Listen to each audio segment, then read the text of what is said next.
Hello, my name is Mark Kagan, and I'm doing a final presentation video for Finance 335, Financial Analysis with Excel.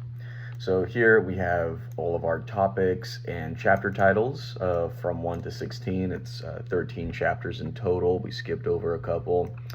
I have 10 topics per chapter, and the two I wanted to focus on today was scenario analysis and calculating expected NPV, because they fit together really well.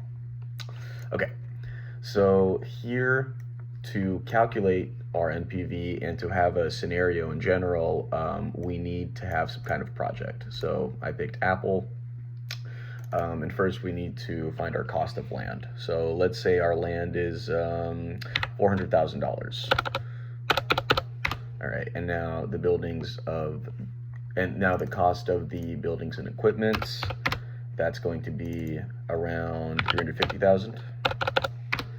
And our MACRS class, let's do 20. Okay, and then the project has a life of 5 years. Now our terminal values of both the land and the building and equipment is going to be a little bit higher. So let's say 450,000 and 375 for the buildings. And let's say we had a pretty good year. This is Apple, so we're making like a new iPad or something. And we're gonna do 60,000 units at $350 per unit. Our growth rate, let's say it's a little bit better than market. Let's do 10.5%. And now the variable costs, let's do that as 0.6, so 60%. Our fixed costs, let's say they're pretty high. We're gonna do 100,000. And then our tax rate, let's say we're like in New York or California, make that a solid 35%. And then our WACC is gonna be, let's say 11%. Okay, perfect. And now we need to figure out our annual cash flows. So number one, we need to see how many years we have. So we figured out that was 5 years. So we're gonna start with year 0 as our initial investment, stretch it out to 1, and then use the Excel fill function to go all the way to 5 on G right here. Okay, our initial outlay, pretty easy to start with. It's gonna be a negative. Our initial investment is just this plus this. All right, there we go. And then for year 0, we're just gonna reference the same thing. Okay, year 0 done. Okay, now we are heading over to year 1. So we're gonna have B9 times B8. And maybe an equal sign would help here. Okay, there we go. About $2 million in sales. Pretty good. Okay, now for year 2, it's going to be a little different. It's going to be C19, which is our first sale, or our first year of sales, times B1, I believe. Let's see here.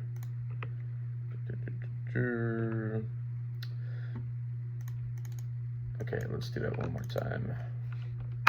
Equals C19 times 1 plus B10 with an absolute reference. There we go. Okay, now we can just slide these over to the end of the year.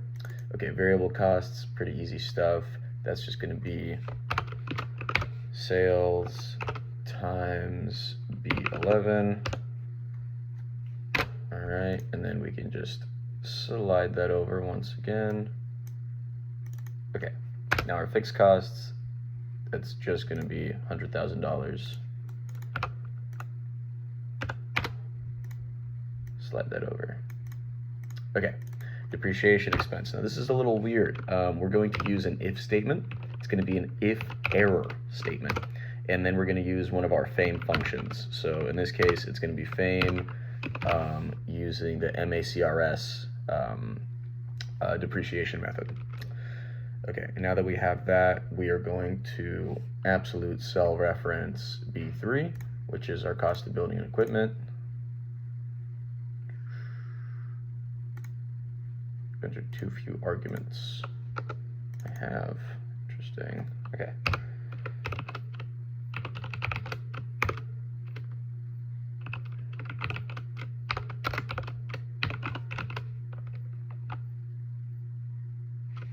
There we go. Okay. So we're going to do absolute B3 followed by our MACRS level, and then we're going to do the reference of the year followed by false, because if there's something wrong, it'll just default to 0 that way. Followed by a comma and 0. Okay, bam. So our depreciation is 13K for the first year, and then we're going to extrapolate that to year 5. Okay, taxable cash flows, that's going to be C19, so it's going to be sales minus the sum of C20 to C22. Perfect. All right, taxes, that's pretty straightforward. It's going to be taxable cash flows times taxes. There we go.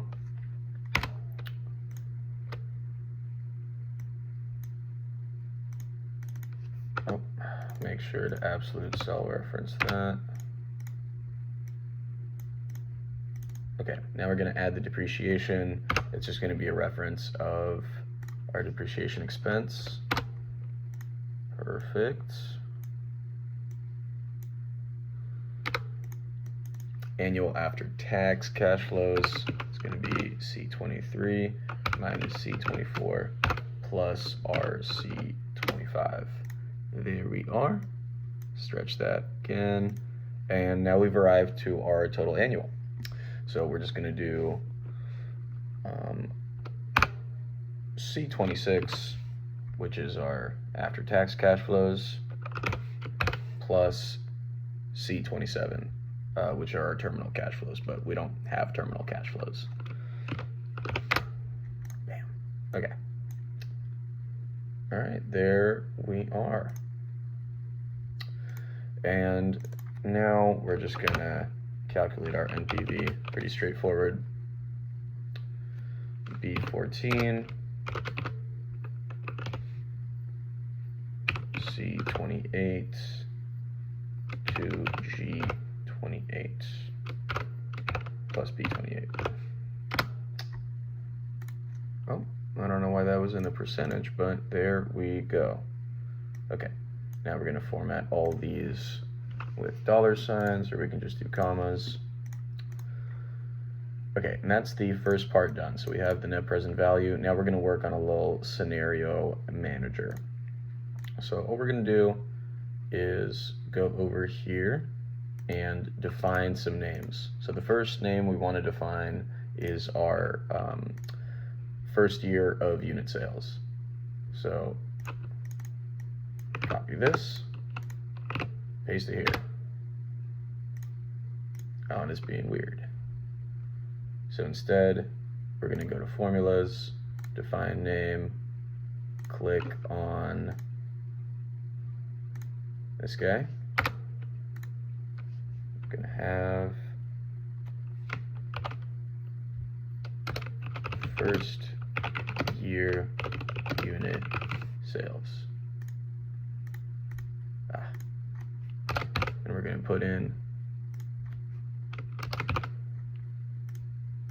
little dashes right here. Okay, there we go. First year unit sales.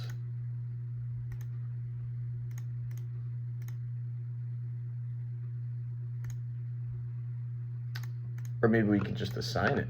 That'd be nice. Nope. Okay.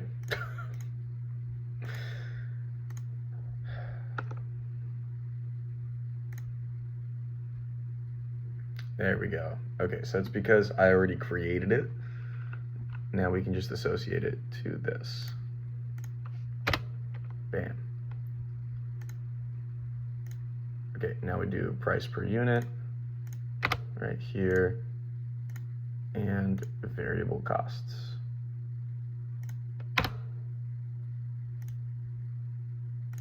Okay, so now we have the beginning of our scenario analysis. And we go to data, what if analysis, scenario manager, and we just create some scenarios. So first one is going to be best case. And our changing cells is going to be first year, price per unit, and variable cost. All right, perfect.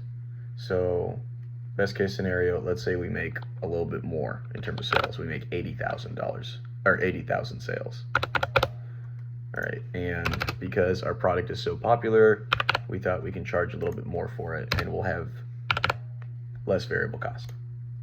Okay, now we'll do worst case. Let's just say we had a terrible year. We only sold 43,000 units. And because of that, we had to go down to $315 per unit, and our variable cost shot up because of that. So let's say 65. Okay, and then we just have our expected case. That's just going to be our regular run off the mill. This is what's happening right now, and probably how it's going to go. Okay, so now we have 3 little scenarios, and we can show each one of them. So this is our best case, bam, net present value shoots up. Worst case, net present value goes way down, and expected, it's right in the middle at $23 million. Not too bad. Okay, and then the last part is that we can go over here and associate this to NPV. And then we can do a little summary with our NPV. There we go. Okay, now we're going to clean this up a little bit, make sure it looks nice, make sure it looks presentable. All borders, all borders, all borders. Okay. Make sure to put this in bold. Make sure to put this in bold. All right, and then we're gonna go over here, stretch it across, distribute it across selection. Make sure all of the headers are in bold and that they're highlighted with a nice gray. Same thing here. And our net present value is nice and visible. Same thing here. Same thing here. All right, well, thank you so much. It was a pleasure having you watch me fill out all these tabs, and I'll see you next year. Goodbye. And we're also going to make sure to have the terminal cash flows just on year 5 on G27, because terminal, it's only in the last year.